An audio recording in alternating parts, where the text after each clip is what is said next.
I had a friend once who said to me, we were talking about two people that we knew, and she said, "Oh, they're a lovely couple." And I thought she meant they were really nice people. But what she meant was they look really good together. And I thought, well, that's so superficial. But I think that's the way most people think. They think visually. The visual is so important. I'm not saying that people aren't concerned with character and personality and so on, but I think if you mention something to somebody, the first thing they think about is what it looks like. I mean, I don't know what a beautiful sunset is, again, except by second-hand knowledge. I don't know what a beautiful person is, or an ugly person for that matter.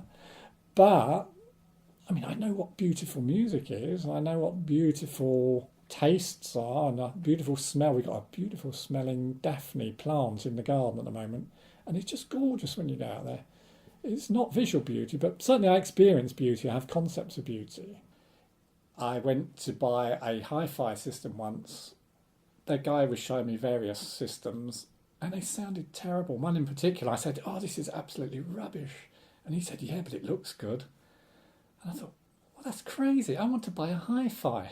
I don't care what it looks like, you know. And even if you could see, I would have thought that the appearance of the system was secondary to what it sounded like, but not to him anyway. So if people come in and say, "Oh, your house is tidy," or your clothes are nice, or whatever, it pleases me that they think, well, this blind person's just like everybody else. You know, it's not confirming their what I think they might think, that, you know, that we would not care about colours or whatever. We have sighted family, sighted friends. We want the place to look okay for them. But I mean, for me, quite honestly, if there weren't any pictures on the wall, it wouldn't make any difference to me whatever.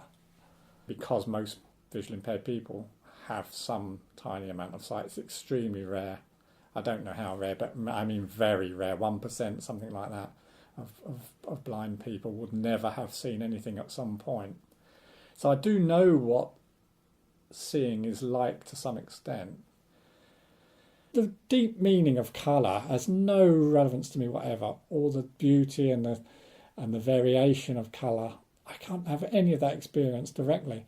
But if you say to me the sky is looking very dark, I know what you mean. It's going to rain. It's looking a bit threatening.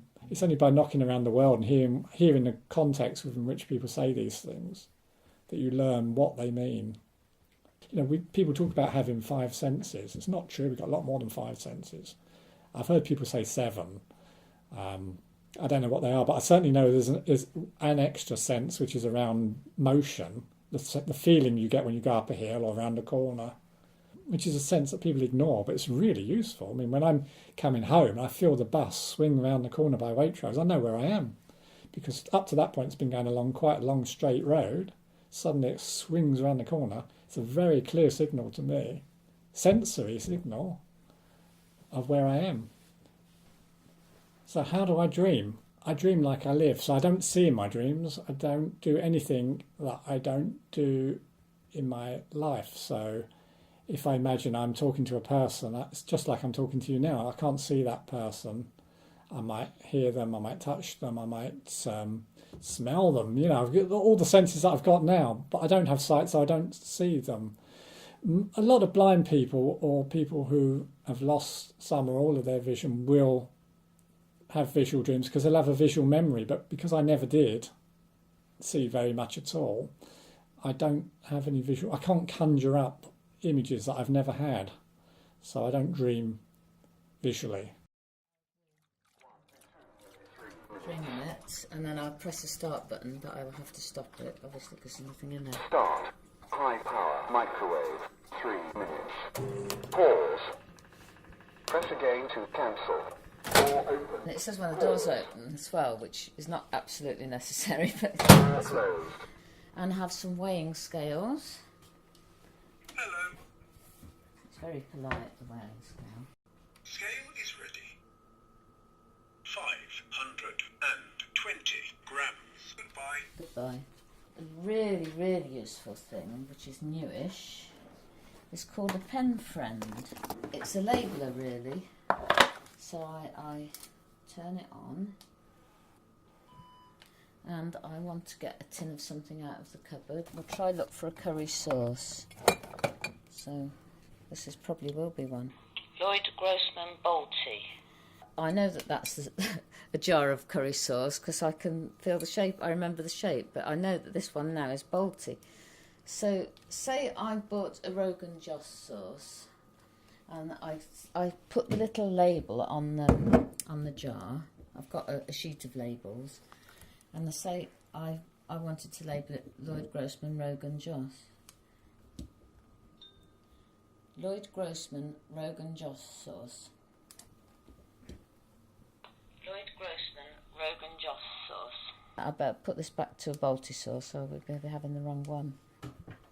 This is the level indicator, and say you want to pour out a cup of coffee, and you put this over the edge of your cup, and there's two marks, and if you may go to the first mark, it beeps, and you know that now it's time to put the milk in, and then you put the milk in, and when it's got to where the milk measurement is, it makes a different sort of beep.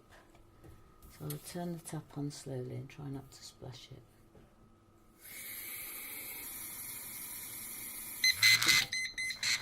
Right, now I'll make it to the next.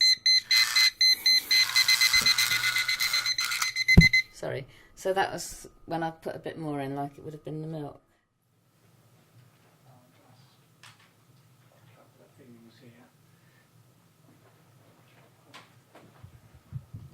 This is one we use a lot. This is a light detector. As the light changes, the sound changes. But also on this one, the really good bit about this is a colour detector as well. So if I put it on my jumper, Brown. it's telling me that the jumper's brown. If I put it onto my shirt, White. so that's really useful to just tell what colour things are. Purple. It says this tablecloth is purple. But it's not fantastically accurate, but it's really helpful. If I go into my wardrobe and I've got two pairs of jeans and I don't know if one's black and one's blue, this will tell me. I was about 7, going on for 8, when I first came across brown. And I felt, you hear people say they were like a thirsty person. I felt when I discovered brown, I was like, it was just like something fantastic had been given to me, some food or some refreshing water. I just lapped it up and learned it very, very quickly and enjoyed reading Brow, enjoyed being able to read and write. So, here we go then. I'm now going to put some paper into the brain.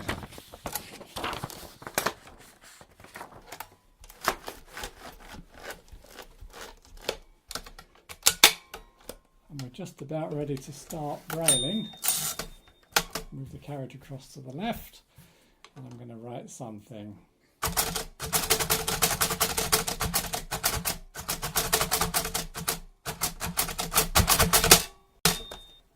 For me, Brow is much more empowering and flexible than audio information, although both have got their place, and I use both very happily. The most useful thing now, of course, is my smartphone. There's an app on here for reading print, so I can scan a page of a letter or something, and it will read it out to me. Unlock. Button. So Unlock. the way I work this phone, normally you would Messages. just touch an icon and it would Double tap activate. open. But because it's a touch screen and I don't want it to activate everything I touch until I'm ready for it to do it, we have a double tap process on this. So as I slide my finger across the apps, iTunes Store. Scanners folder. 2 apps. okay, each Double one. tap to settings. So if I want to find Double my tap messages, Messages. I found it now. Double tap to So activate it, I'm going to double tap it, and it actually told me to do that. If you hear it, I'll do it again. Messages. Double tap to open. So there are lots and lots of different ways of accessing written information apart from Brow now. But I still think that Brow, for the reasons I mentioned, the fact that it gives you that freedom and flexibility, being able to read and write for yourself, I still think it's important and want to see it kept alive and and remain an option for those that need it. I don't miss it. I don't spend my life thinking, oh, I wish I could see, or if only I could see. I just live as I am. I can't any more than I wish I could fly or something. But I suppose the difference is I've never had any experience of flying.